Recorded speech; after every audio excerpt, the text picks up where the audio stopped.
Hi, I'm Larry Carlton for Starlicks, and I'd like to share with you today some of the techniques I use, especially when I'm soloing.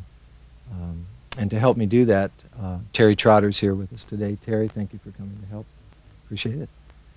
And I think it's going to be interesting for both of us to do this. But before we start, let me show you some of the equipment that I'll be using. I'm using a Dumble amplifier. It's made locally here in Los Angeles by an independent amplifier maker named Howard Dumble. The first piece of gear in my rack is an MXR digital reverb unit. And right below that is a Roland digital delay unit. I like that digital delay unit because during the songs that we're playing on stage, I can constantly be adjusting my delay time to the tempo of the tune. Right below that is an Audio Arts parametric equalizer. And I'm using that just to add some more highs and some more mid-range to my sound. Next is a Rocktron Hush 2B noise reduction system. And basically I like to use that because of the amount of gain that's coming from my amplifier. You can have a hiss that would be undesirable when recording, so this cuts it down real well. Next is the one that most of you probably haven't seen. It's called a Dumbleator. And when you use a Dumble amplifier, in order for the Dumble amplifier to interface with pedals like you would use on your pedal board, you have to have a Dumbleator to recover the sound, and it's very sensitive, so you can recover a lot of the highs that are lost. And last is a Yamaha mixer, and I have to use a mixer because the digital delay unit and the reverb unit that I'm using don't have output controls. So when I send a signal into them, I need some place to determine how much output we're going to hear. Next, let me show you quickly what's on my pedal board. I use a Showbud volume pedal. I've used that since the first Crusader records back in 1971.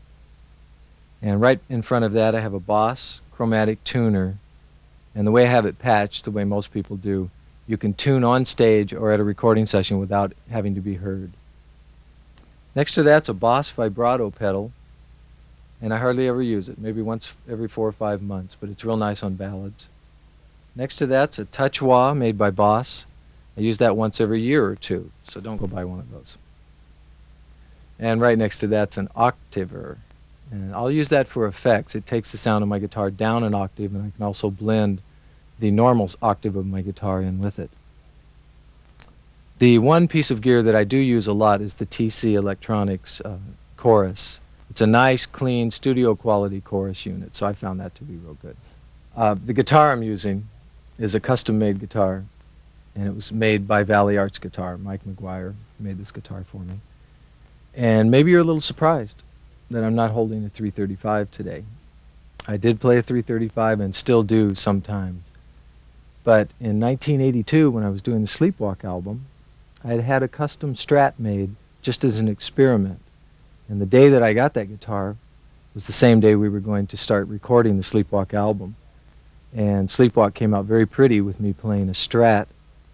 So I kind of got enthused about playing a solid body guitar in conjunction with keeping the 335 sound. Well, over the last 3 or 4 years, I've become more and more into solid body guitars, and working very closely with Mike at Valley Arts, we've been able to fine-tune the design of these guitars so that they're really custom made for my hands. The necks are very small, it's shaved down very small, and they're very solid. And I'm using EMG pickups with this guitar with the mid-range boost as opposed to a tone control. And I'm finding that for my soloing, it's really enhancing the sound.